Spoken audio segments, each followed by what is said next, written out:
नमस्कार दोस्तों, आपका स्वागत है हमारे इस चैनल में एडवोकेट कृष्ण कुमार त्रिपाठी। दोस्तों, हमसे किसी ने सवाल किया था कि क्या आप मैट्रिमोनियल केस ही लड़ते हैं। तो दोस्तों, ऐसा नहीं है। मैं सारे केस लड़ता हूं, सिर्फ मैट्रिमोनियल केस नहीं लड़ता। हर तरह के केसेस में डील करता हूं। क्रिमिनल हो गए, सिविल हो गए, चेक बाउंस के हो गए, मैट्रिमोनियल हो गए। उसके अलावा हाई कोर्ट में रिट वगैरह हो गई, पीआईएल्स हो गई, कोई अपील हो गई, बेल के मैटर्स हो गए, लेबर के लॉ हो गए, कंज्यूमर के लॉ हो गए। ये सारे केसेस मेरे पास हैं। मैं इन सारे केसों से डील करता हूँ। मेरे ख्याल से ये सवाल इसलिए पूछा गया क्योंकि मेरे अधिकतर वीडियो मैट्रिमोनियल डिस्प्यूट्स को लेकर रहते हैं। ये बात सही है कि मैं इन चीज़ों को लेकर ज़्यादा वीडियो बनाता हूँ और मेरे मेजोरिटी वीडियो इन्हीं चीज़ों को लेकर है। तो इसका कारण सिर्फ इतना सा है कि हमारे देश में जो ये महिलाओं से संबंधित कानून हैं, इनका दुरुपयोग सबसे ज़्यादा होता है और ये बात आप सभी जानते हैं।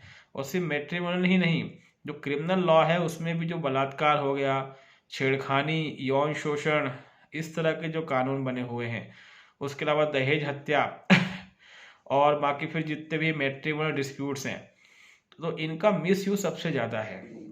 तो ये हमने काफ़ी फील किया और इसके केसेस भी हमारे पास है।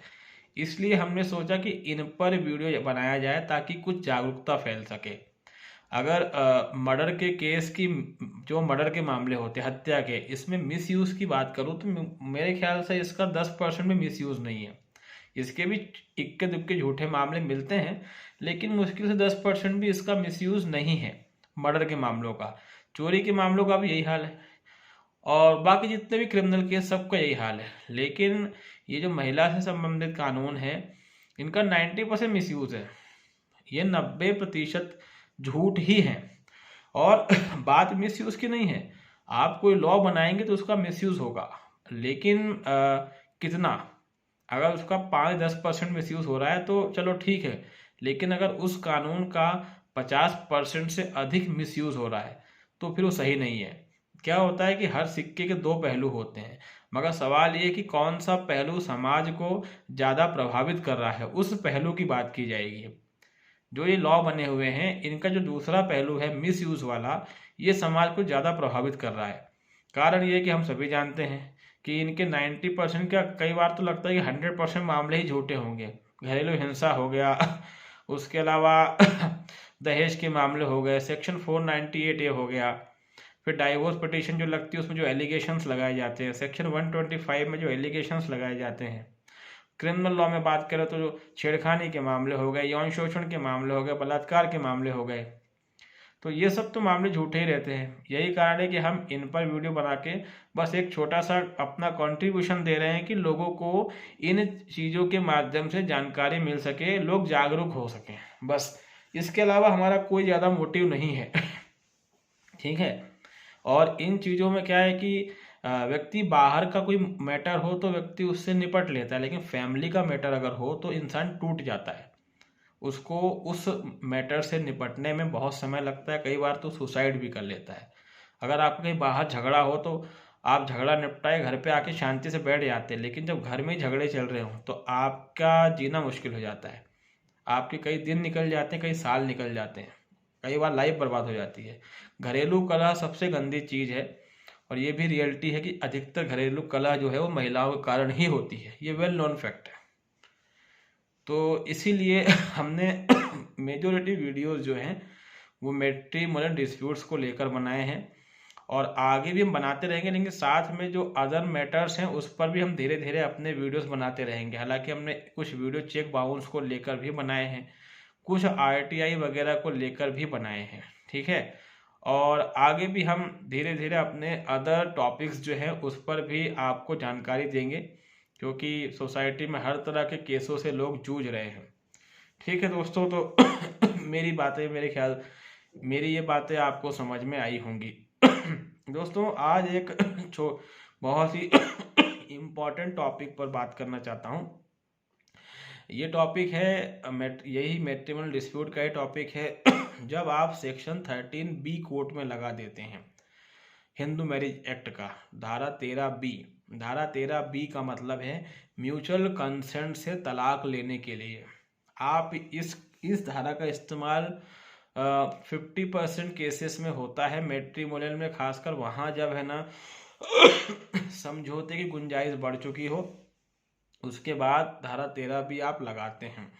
तो ये कैसे क्या लगती है और इसमें किन किन सावधानियों को देखा जाना जरूरी है, खासकर लड़के वालों को, क्योंकि इसमें लड़की वाले बहुत चालाकी करते हैं कई बार।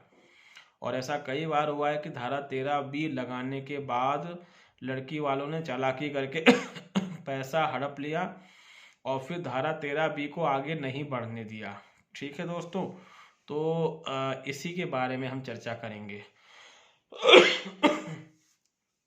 सामान्य तौर पर दोस्तों ये होता है कि मैट्रिमोनियल डिस्प्यूट चलते हैं लंबे समय तक, अगर आपने अच्छी फाइट दी तो लड़की झुकने को तैयार हो जाती है।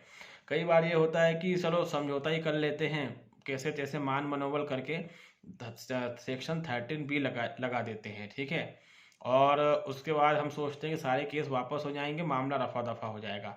दोस्तों पहली बात तो ये कि धारा 13 बी का जब आप कोई एप्लीकेशन लगा रहे हैं, ठीक है, तो उसके अंदर जो है आप सारी टर्म्स और कंडीशन डाल दें, अलग से किसी एफिडेविट में ना डालें। ठीक है दोस्तों, धारा 13 बी के अंदर ही सारी टर्म और कंडीशन लिखी होनी चाहिए। कुछ लोगों के माध्यम से मुझे मालूम पड़ा कि अलग से एफिडेविट लगा के कोर्ट में दिया गया है। ठीक है दोस्तों, उसकी वैल्यू थोड़ी कम रहती है और ऐसा करना नहीं चाहिए मेरे ख्याल से। सेक्शन 13 बी आप लगा रहे हैं तो जो पूरा ड्राफ्ट तैयार किया है धारा 13 बी के तहत दोनों पक्षों ने कि ये कंडीशन होगी, ये कंडीशन होगी, पैसे का ये लेन देन होगा, लड़का बच्चा किसके पास रहेगा, ठीक है, ये सब उसमें ही लिखी होनी चाहिए और उसमें ही दोनों के साइन होने चाहिए। अलग से मेरे ख्याल से नहीं होना चाहिए और ना ही अलग से कहीं का नियम है, लेकिन अगर आपने अलग से दे दिया तब भी कोई ज़्यादा घबराने की बात नहीं है। लेकिन बाकी जो लोग हैं अगर उनके साथ कुछ ऐसा होने वाला है कि वो म्यूचुअल कंसेंट से डाइवोर्स लेने का सोच रहे हैं, तो आप जो है सारी टर्म्स और कंडीशन उसमें ही लिखें। ठीक है।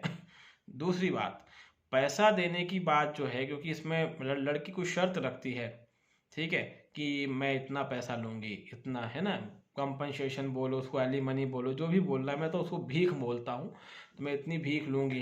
तो सीधी सी बात यह है कि पैसे की बात उसमें इस तरह से लिखी हो कि सारे केस वापस उठने के बाद ही मैं पेमेंट करूंगा। ठीक है, लड़की ने जितने भी केस लगा के रखे हैं, 498A लगा के रखा है, घरेलू हिंसा लगा के रखी है, जो भी केस लगा के रखे, 125 लगा के रखा हुआ है, वो सारे केस जो है आप पहले वापस लेंगी, उसके बाद ही मैं पेमेंट दूंगा, ये बात उसमें मेंशन होनी चाहिए। तीसरी बात ये कि उसमें ये चीज़ें भी मेंशन होनी चाहिए कि हम में से कोई भी अपनी अपनी बातों से नहीं मुकरेगा। अगर वो मुकरता है तो फिर उसके खिलाफ अपोजिट पार्टी को कानूनी कार्रवाई करने का अधिकार होगा। अगर बच्चा वगैरह है तो उसमें जो भी आपकी कंडीशन बनी हो, ठीक है, कि बच्चा वाइफ के पास रहेगा, हस्बैंड के पास रहेगा, उस कंडीशन को तो आपको अपने बुद्धि विवेक से ही मेंशन करना है, और अगर आपको बच्चे से मिलना है तो उसको ही मेंशन करना पड़ेगा। ठीक है दोस्तों, ये सारी टर्म कंडीशन उसमें बारीकी से लिखी रहनी चाहिए और जो टर्म कंडीशन उसमें लिखी गई है उसके अकॉर्डिंग ही दोस्तों आगे मामला बढ़ना चाहिए और एक एक चीज़ सोच समझ के लिखनी चाहिए। इसमें दोस्तों जनरली ये होता है कि दोनों पक्षों के वकील मिल जाते हैं और वो अपने हिसाब से उसको ड्राफ्ट कर देते हैं, और बाद में क्या है कि लड़की हो या लड़का हो दोनों परेशान होते हैं, क्योंकि वो उस तरीके से उसको बनाते हैं कि उसमें उनकी भी मोटी कमाई हो। ऐसा होता है दोस्तों, ये एक प्रॉब्लम है। तो सोच समझकर ही सेक्शन 13 बी को लगाएं क्योंकि सेक्शन 13 बी को लेकर कई जजमेंट ऐसे हैं जो बड़े थोड़ा चौंकाने वाले हैं और कई अच्छे जजमेंट्स भी हैं।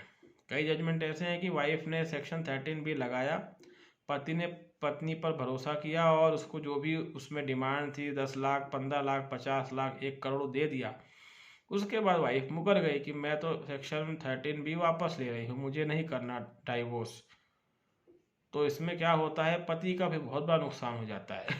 ठीक है, और जो पैसा वाइफ को दिया उसको वापस निकलवा पाना टेढ़ी खीर है, या फिर उसको वापस निकालने के लिए आप सिविल सूट में जाएं और वाइफ पे क्लेम करें, दावा करें, फिर उसका ऐसा हो जाता है। और इसके अलावा कुछ हाई कोर्ट ने जजमेंट दिए हैं कि पत्नी द्वारा पहले 13B लगाना सहमति से और बाद में उसकी कंडीशन का वायलेशन करके केस को वापस लेना, ये कंटेम्प्ट ऑफ कोर्ट है। ऐसा कुछ हाई कोर्ट के जजमेंट है। तो इस आधार पर हाई कोर्ट ने पत्नी पर कार्रवाइयाँ भी करी हैं। तो ये तो एक अच्छी खबर है। लेकिन कहीं कहीं कुछ अदालतों ने इसे कंटेम्प्ट ऑफ कोर्ट नहीं माना है। तो दोनों तरह के जजमेंट्स हैं दोस्तों इसमें। तो ये भी थोड़ा परेशान करने वाली बात है। लेकिन ये है कि कुछ जजमेंट फेवर में है तो उससे थोड़ी राहत हमें मिल सकती है। जो भी केस पत्नी ने वापस लगाए हैं दोस्तों, वो कोर्ट में खड़े होने से वापस नहीं होते हैं, ये चीज़ ध्यान रखें, ठीक है। जो कुछ भी केस वाइफ ने कोर्ट में लगाए हैं आपके खिलाफ और यहाँ 13B फाइल कर दिया है, तो वो केस जो है कोर्ट में खड़े होने से वापस नहीं होते हैं। अगर सेक्शन 498A लगा के रखा है और उसमें अगर वाइफ के बयान नहीं हुए हैं तो बयान की स्टेज पर ही केस ख़त्म करवा दीजिए। जज को बता दीजिए कि हमें कॉम्प्रोमाइज़ हुआ है। उस कॉम्प्रोमाइज़ की एक कॉपी क्रिमिनल को जहाँ केस चल रहा है वहाँ पर भी दे दीजिए। और पत्नी जो है सब वो जज के सामने खड़े को ये नहीं कहेगी कि मैं केस वापस ले रही हूँ, ऐसा नहीं। ऐसा अगर हुआ तो इन फ्यूचर आपको दिक्कत आ सकती है, खासकर ऐसे लोगों को जिनकी सरकारी नौकरी है। उसमें वाइफ को ये कहना है कि जो भी उसने बयान दिए हैं बस उनसे उसको मुकरना है। जैसे भी उसने बयान दिए हैं उसका ठीक उल्टा बयान अब उसको कोर्ट में देना है। तो जब वो ऐसा उल्टा बयान देगी तो जज जजमेंट लिख देगा कि इनके बयान से प्रतीत होता है कि मामला झूठा है, इसलिए आरोपी को बाइज्जत बरी किया जाता है। तो इससे ये होगा कि आपके पास एक्विटल की कोर्ट की ऑर्डर शीट होगी।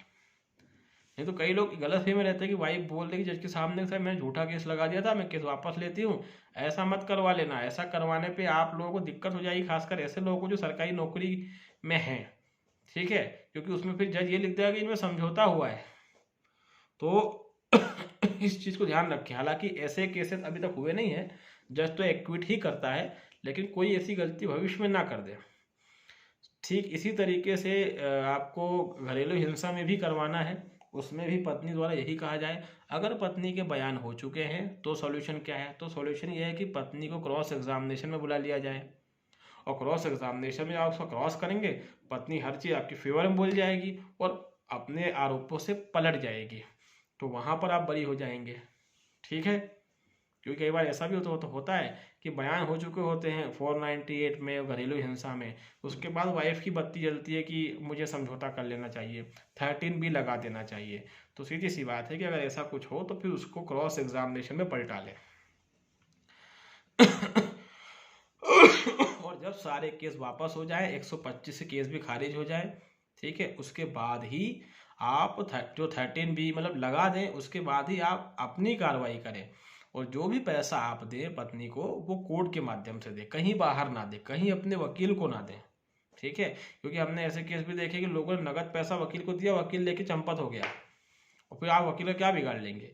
इसलिए जो भी पैसा आप वाइफ को दे रहे हैं वो कोर्ट के माध्यम से दें, कोर्ट में चेक जमा करा दें, या सरकारी खजाना होता है कोर्ट में, उसका डिपार्टमेंट रहता है, वहाँ जमा करा दें।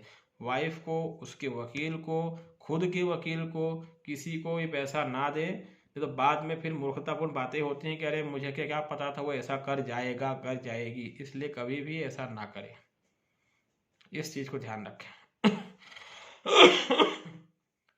तो एक और इसमें एक और चीज़ किसी हमसे पूछी गई कि जो ये म्यूचुअल कंसेंट से डाइवोर्स है ये क्या फटाफट हो जाता है? दोस्तों फटाफट तब होता है जब किसी तरह की कोई टर्म्स और कंडीशन आपने अपने दावे में ना लिखी हो, तब ये फटाफट होता है। अगर आपने अपने दावे में टर्म्स और कंडीशन लिखी है तो 6 महीने का समय तो आपको लगेगा। लेकिन अगर आपने टर्म और कंडीशन नहीं लिखी है तो फिर ये लगभग 1 महीने के भीतर हो जाता है। मतलब हमारे यहाँ तो हो जाता है, बाकी राज्यों का पता नहीं, वहाँ भी हो जाता होगा, क्योंकि सुप्रीम कोर्ट ने इसमें जजमेंट भी दिया था कि 6 महीने का समय देने की आवश्यकता नहीं है, इसको फटाफट हफ्ते 2 हफ्ते 1 महीने में निपटाया जा सकता है। लेकिन जहाँ टर्म कंडीशन आपने डाली हुई है, जब तक वो टर्म कंडीशन पूरी नहीं होगी तब तक कोर्ट डाइवोर्स की डिक्री आपको नहीं देगी। अब यहाँ कोर्ट की गलती नहीं, यहाँ हमारी गलती है। अगर हमने इतनी टर्म और कंडीशन डाल दी है तो फिर हमको उसको फटाफट फुलफिल कर लेना चाहिए। अगर हमारा पार्टनर या महिला वाले चालाकी करते हैं, वो उसके अकॉर्डिंग नहीं चल रहे हैं, तो इमीडिएटली जज को एक इंटीमेशन दीजिए, एक एप्लीकेशन दीजिए कि जो इसमें टर्म कंडीशन हुई थी उसका पालन तो मैं कर रहा हूँ, मेरी पत्नी नहीं कर रही है। इससे फिर कोर्ट जो है आपकी वाइफ को टेकल करेगी। तो ये भी एक इसका इम्पॉर्टेंट पॉइंट है। पैसा जो है आप पूरा काम होने के बाद ही दोस्तों दें, ठीक है। तो म्यूचुअल कंसेंट में ये बातें जानना आपको ज़रूरी है। और इसके अलावा अगर आपने पहले से डाइवोर्स केस लगा के रखा है और फिर आप म्यूचुअल का सोचते हो तो उसमें भी दोस्तों समय लग सकता है। तो मेरे ख्याल से ये कुछ इम्पोर्टेंट बातें हैं दोस्तों जो आपको समझ में आई होंगी। 13B लगाइए, कोई दिक्कत नहीं है। ये अच्छी चीज़ है कि 13B लगाते हैं आप, दोनों की सहमति से लगता है और इसमें मामला सुलझ जाता है, मगर सोच समझ के लगाइए। क्योंकि यहाँ पर क्या है, 13B वहीं पर लगता है जहाँ पर कोई समझौता हो रहा हो, मोटी रकम का आदान प्रदान हो रहा हो, वहीं पर धारा 13B लगाई जाती है। अन्यथा तो धारा 13B आज तक कभी किसी ने राजी खुशी नहीं लगाई है। एक पक्ष मजबूर रहता है और एक पक्ष अपनी शर्तें थोपता है। तो मेरे ख्याल से जो जानकारियाँ हमने आपको दी हैं ये आपको समझ में आई होंगी, और इसमें कोई डाउट्स वगैरह होगा तो आप हमसे पूछ सकते हैं, ठीक है दोस्तों। और जब कभी भी इस तरह के केसेस आप लड़ रहे हैं तो थोड़ा चालाक बनना पड़ेगा आपको। क्योंकि कई बार क्या है कि मैट्रिमोनियल केसेस जो हैं ये वकीलों के लिए एक सोने का अंडा देने वाली मुर्गी के समान है। वकील इसमें अच्छा खासा पैसा कमा रहे हैं। मेरे ख्याल से अच्छे अच्छे कॉर्पोरेट सेक्टर को भी मैट्रिमोनियल डिस्प्यूट्स ने पीछे छोड़ के रखा हुआ है। इसमें सेटलमेंट के नाम पे वकीलों को अच्छी कमाई हो जाती है, 10%, 20%, 25%, जो भी उनके मन में रहता है, जिस भी तरीके से वो हैंडल करते हैं। तो जब कभी भी धारा 13B की एप्लीकेशन लगे, बिल्कुल सतर्क रहें, सावधान रहें, कंडीशन को बिल्कुल पढ़ें, बार बार पढ़ें। तो उम्मीद है हमारा वीडियो आपको पसंद आया होगा। अगर आप चैनल में नए हैं तो इसको लाइक करें दोस्तों, इसको सब्सक्राइब करें, इसको शेयर भी करें। तब तक दोस्तों